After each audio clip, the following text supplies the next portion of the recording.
ಹೀಗಾಗಿ ನಾವು ಆನೆಗಳ ಸಮೀಪ ಅಂದರೆ ಪ್ರಾಣಿಗಳ ಸಮೀಪ ಹೋಗ್ತಾ ಇದ್ದೀವಿ. ಅರಣ್ಯದ ಪಕ್ಕದಲ್ಲಿ ಗೋಮಾಳ ಇತ್ತು ಹಿಂದೆ, ಗೋಮಾಳೆಲ್ಲ ಮಂಜೂರಿ ಮಾಡಿಬಿಟ್ಟಿದ್ದೀವಿ ಇವತ್ತು. ಅಲ್ಲೇನೂ ಬೆಳೀತಾ ಇರಲಿಲ್ಲ, ಅಲ್ಲಿ ಎಲ್ಲ ದಟ್ಟ ಅಡವಿ ಥರನೇ ಇತ್ತು ಗೋಮಾಳಿದ್ದರು. ಈಗೇನಾಗಿದೆ, ಈಗೆಲ್ಲ ರುಚಿಕರವಾದಂಥ ಒಂದು ಬೆಳೆಗಳು ಬೆಳೀತಾ ಇದ್ದೀವಿ. ಕಬ್ಬು ಬೆಳಿತೀವಿ, ಆನೆ ಹೊರಗಡೆ ಬರ್ತದೆ. ಇವತ್ತು ಹಲಸು ತಿನ್ನಲಿಕ್ಕೆ ಅದು ನಾವು ಹೋಗ್ತೀವಲ್ಲ ಹೋಟೆಲ್ಗಳಿಗೆ ತಿನ್ನಲಿಕ್ಕೆ, ಆ ರೀತಿ ಆನೆನೂ ಹೊರಗಡೆ ಬರುತ್ತೆ. ಅದಕ್ಕೆ ರುಚಿಕರವಾದಂಥ ಆಹಾರಗಳು ಬೇಕು ಅಂತಲೇ ಹೇಳಿ ಈ ರೀತಿಯಲ್ಲಿ ಏನಾಗಿದೆ, ಇವತ್ತು ಮಾನವ ಪ್ರಾಣಿ ಸಂಘರ್ಷದಲ್ಲಿ ಪ್ರತಿ ವರ್ಷ 45ರಿಂದ 50 ಜನ ಮೃತಪಡ್ತಾ ಇದ್ದಾರೆ. ನಮ್ಮಲ್ಲಿ ಆನೆಗಳ ಸಂಖ್ಯೆ 6395 ಇದ್ದು 35ರಿಂದ 40 ಜನ ಸಾಯ್ತಾ ಇದ್ದಾರೆ. ಒರಿಸ್ಸಾದಲ್ಲಿ 2000 ಇರ್ಬೋದು, ಆದರೆ 150 ಜನ ಸಾಯ್ತಾರೆ. ಅಲ್ಲಿ ಜಾರ್ಖಂಡದಲ್ಲಿ 100ಕ್ಕಿಂತ ಜಾಸ್ತಿ ಜನ ಸಾಯ್ತಾರೆ. ನಮಗಿಂತ ಕಡಿಮೆ ಆನೆ ಇದ್ದಾವೆ. ಅಂದರೆ ಅವರಿಗೆ ನಿರ್ವಹಣೆ ಮಾಡಲಿಕ್ಕೆ ಬರ್ತಾ ಇಲ್ಲ. ಇದು ನಮ್ಮದೊಂದೇ ಸಮಸ್ಯೆ ಇಲ್ಲ, ಇಡೀ ದೇಶದಾದ್ಯಂತ ಇವತ್ತು ಇದು ಮಾನವ ಪ್ರಾಣಿ ಸಂಘರ್ಷ ಜಾಸ್ತಿ ಆಗಿದೆ.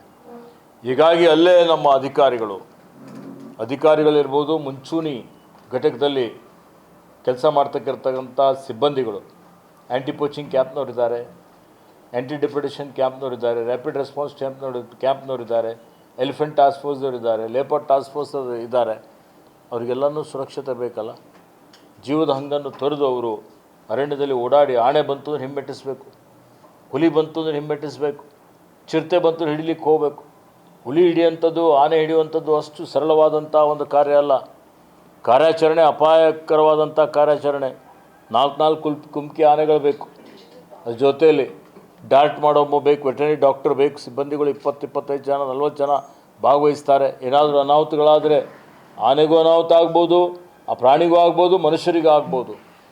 ಇಂಥ ಒಂದು ಪರಿಸ್ಥಿತಿಯಲ್ಲಿ ಅಲ್ಲಿ ಅರಣ್ಯದಲ್ಲಿ ಏನು ನಮ್ಮ ಸಿಬ್ಬಂದಿಗಳು ಕೆಲಸ ಮಾಡ್ತಾಯಿದ್ದಾರೆ, ಅವ್ರಿಗೆ ಒಂದು ಸುರಕ್ಷಾ ಕ್ಯಾಬಿನ್ ಮಾಡಬೇಕು ಅನ್ನೋಂಥದ್ದು ಪ್ರಸ್ತಾವನೆ ನಮ್ಮ ಮನೋಹರ್ ಅವರು ಕೊಟ್ಟರು. ಮಾಡಿ ಅಂತ ನಾನು ಹೇಳಿದ್ದೆ. ಇವತ್ತು CSR ಫಂಡಲ್ಲಿ ಸಾಮಾಜಿಕ ಹೊಣೆಗಾರಿಕೆ ಅನ್ನುವಂಥದ್ದು ಏನಿದೆ ಪ್ರತಿಯೊಬ್ಬರದ್ದು ಇದೆ. ಅದರಲ್ಲಿ ಸುಮಾರು 15 ಸುರಕ್ಷಾ ಕಿಟ್ ಕ್ಯಾಬಿನ್ ಇವತ್ತು ತಯಾರು ಮಾಡಿದ್ದಾರೆ. ನಮ್ಮ ಪುಷ್ಕರ್ ಅವರು ನೋಡಿದ್ದಾರೆ, ಅವರು ಅದರಲ್ಲಿ ತಜ್ಞರಿದ್ದಾರೆ. ಇನ್ನೂ ಏನಾದರೂ ವಿನ್ಯಾಸದಲ್ಲಿ ಬದಲಾವಣೆ ಬೇಕಾದರೂ ಅವ್ರು ಸಲಹೆಯನ್ನು ಕೊಡ್ತಾರೆ.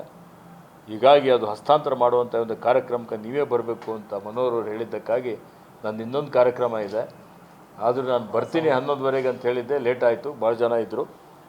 ಈಗ ಬಂದಿದ್ದೇನೆ, ಮತ್ತೆ ನಾನು ಬೇಗ ನಿರ್ಗಮಿಸಬೇಕು. ಅದಕ್ಕೆ ಇವತ್ತೇನು ಅರಣ್ಯ ಇಲಾಖೆ ಬಗ್ಗೆ, ಪ್ರಕೃತಿ ಪರಿಸರ ಬಗ್ಗೆ ಇಷ್ಟೊಂದು ಕಳಕಳಿಯನ್ನು ಇಟ್ಕೊಂಡು ಮನೋಹರ್ ಅವರು, ನಿಮ್ಮ ವ್ಯವಸ್ಥಾಪಕ ನಿರ್ದೇಶಕರು, ಎಲ್ಲ ನಿಮ್ಮ ನಿಗಮ ಮಂಡಳಿ ಎಲ್ಲ ಸದಸ್ಯರುಗಳು, ಸಿಬ್ಬಂದಿಯವರು ಕೂಡಿಕೊಂಡು ಉತ್ತಮವಾದಂಥ ಒಂದು ತೀರ್ಮಾನವನ್ನು ಮಾಡಿದ್ದಾರೆ. ಒಳ್ಳೆಯ ರೀತಿಯಿಂದ ಈ ಒಂದು ಸುರಕ್ಷಾ ಕ್ಯಾಬಿನ್ ತಯಾರು ಮಾಡಿದ್ದೀರಿ. ಇವತ್ತು ಹಸ್ತಾಂತರ ಆಗ್ತಾಯಿದೆ. ಅದಕ್ಕಾಗಿ ನಾನು ನನ್ನ ಪರವಾಗಿ, ಅರಣ್ಯ ಇಲಾಖೆ ಪರವಾಗಿ, ಎಲ್ಲರ ಪರವಾಗಿ ಮನೋಹರ್ ಅವರಿಗೆ, ಅವರ ಸಿಬ್ಬಂದಿಯವರಿಗೆ ಹಾರ್ದಿಕ ಅಭಿನಂದನೆ ಮತ್ತು ಧನ್ಯವಾದಗಳನ್ನು ಅರ್ಪಿಸುತ್ತೇನೆ. ಅದೇ ರೀತಿಯಲ್ಲಿ ಇವತ್ತು ಅರಣ್ಯ ಉಳಿಸುವಂಥದ್ದು ನಮ್ಮೆಲ್ಲರ ಜವಾಬ್ದಾರಿ ಇದೆ. ಮುಂದಿನ ಪೀಳಿಗೆ ನಮಗೆ ಶಾಪ ಹಾಕಬಾರ್ದು ಇವತ್ತು. ಏಕೆಂದರೆ ಬಹಳ ಕಡೆ ನಾವು ನೋಡ್ತೀವಿ, ಅರಣ್ಯ ಕ್ಷೇತ್ರ ಎಷ್ಟಿರಬೇಕು, ತಜ್ಞರ ಪ್ರಕಾರ ಭೂಭಾಗದ 33% ಇರಬೇಕು, 21 ಇದೆ. ಆ 21ರಲ್ಲಿ 1-2% ಒತ್ತುವರಿ ಆಗಿಬಿಟ್ಟಿದೆ. ನೈಜವಾದಂಥ ಅರಣ್ಯ 19% ಇರಬೇಕು. 4 ಲಕ್ಷ ಎಕರೆ ಭೂಮಿ ಒತ್ತುವರಿ ಆದಂಥದ್ದು. ಹೀಗಾಗಿ ನಾನು ಇನ್ನು ಮುಂದಂತೂ ಒತ್ತುವರಿ ಆದರೆ ಕ್ರಿಮಿನಲ್ ಮೊಕದ್ದಮೆ ಆಗಿ ಜೈಲಲ್ಲಿ ಹಾಕಿ ಅಂತ ಹೇಳಿದ್ದೇನೆ. ಇದ್ದಂಥದ್ದು ಒತ್ತುವರಿ ತೆರವು ಮಾಡುವಂಥ ಕಾರ್ಯಾಚರಣೆ ಮಾಡ್ತಾಯಿದ್ದೇವೆ. ಬೆಂಗಳೂರಿನಲ್ಲಿ 10,000 ಕೋಟಿ ರೂಪಾಯಿ ಬೆಲೆ ಬಾಳುವಂಥ ಭೂಮಿ, ಅರಣ್ಯ ಭೂಮಿ, ಅದನ್ನು ಮರುವಶಪಡಿಸಿಕೊಂಡಿದ್ದೇವೆ. ನಾನು ಅರಣ್ಯ ಮಂತ್ರಿ ಆದ ಮೇಲೆ ಸುಮಾರು 50,000 ಕೋಟಿ ರೂಪಾಯಿ ಬೆಲೆ ಬಾಳುವಂಥ ಅರಣ್ಯ ಭೂಮಿ ಈಗ ಹೈಕೋರ್ಟ್, ಸುಪ್ರೀಂ ಕೋರ್ಟಲ್ಲಿದೆ. ನಾನು ಫಾಲೋಅಪ್ ಮಾಡ್ತಾ ಇದ್ದೇನೆ. ಮತ್ತು ಅದಕ್ಕೆ ಅದ್ರಲ್ಲಿ ನಾವೇ ಗೆಲ್ತೀವಿ, ಪ್ರಶ್ನೆ ಇಲ್ಲ. ಆದರೆ ಎಷ್ಟು ಬೆಲೆ ಬಾಳುವಂಥ ಭೂಮಿ ಇವತ್ತೇನು ಭೂಗಳರು ಹೊಡೆದಾಗ್ಬಿಟ್ಟಿದ್ದಾರೆ ಅಂತ ನಾವೆಲ್ಲ ಹೇಳಬೇಕು, ಜನರಿಗೆ ಗೊತ್ತಾಗಬೇಕಲ್ಲ. ಇವತ್ತು ಆ ರೀತಿಯಲ್ಲಿ ಇಂಥ ಅನೇಕ ಪ್ರಕರಣಗಳಿದ್ದಾವೆ. ಇವತ್ತು ಮಾನವ ಪ್ರಾಣಿ ಸಂಘರ್ಷ ತಡಿಲಿಕ್ಕೂ ನಾವು ಪ್ರಾಮಾಣಿಕ ಪ್ರಯತ್ನ ಮಾಡ್ತಾಯಿದ್ದೇವೆ. ರೈಲ್ವೆ ಬ್ಯಾರಿಕೇಡ್ ಆಗಲಿ, ಟೆಂಟಕಲ್ ಫೆನ್ಸಿಂಗ್ ಆಗಲಿ, ಇವತ್ತು ಆನೆ ಕಂದಕಗಳು ನಿರ್ಮಾಣ ಮಾಡುವಂಥ ಕೆಲಸವನ್ನು ಮಾಡ್ತಾಯಿದ್ದೇವೆ. ಎಲ್ಲ ರೀತಿಯಲ್ಲಿ ಸ್ವಚ್ಛತೆ ಆಗಲಿ, ಇನ್ನಿತರ ಎಲ್ಲ ಭಾಳ ಎಲ್ಲೋ ಒಂದೇ ಸಲ ಆಗ್ತದೆ. ನಾವೆಲ್ಲ ಬರೀ ಸ್ವರ್ಗನೇ ಮಾಡ್ತೀವಿ ಅಂತ ಹೇಳಲಿಕ್ಕೆ ಯಾರಿಂದಲೂ ಸಾಧ್ಯ ಇಲ್ಲ. ಹಂತ ಹಂತವಾಗಿ ನಮ್ಮ ವ್ಯಾಪ್ತಿಯಲ್ಲಿ ಎಷ್ಟು ಕೈಲಾದಷ್ಟು ಪ್ರಾಮಾಣಿಕತೆಯಿಂದ ದುಡಿಯುವಂಥ ಕೆಲಸ ನಾವು ಮಾಡ್ತಾಯಿದ್ವಿ. ನಮ್ಮ ಅಧಿಕಾರಿಗಳು ನಮ್ಮ ಸಿಬ್ಬಂದಿಯವರು ಸಹಿತ ಈಗ ಒಳ್ಳೆ ರೀತಿಯಿಂದ ಸೇವೆ ಮಾಡ್ತಾ ಇದ್ದಾರೆ.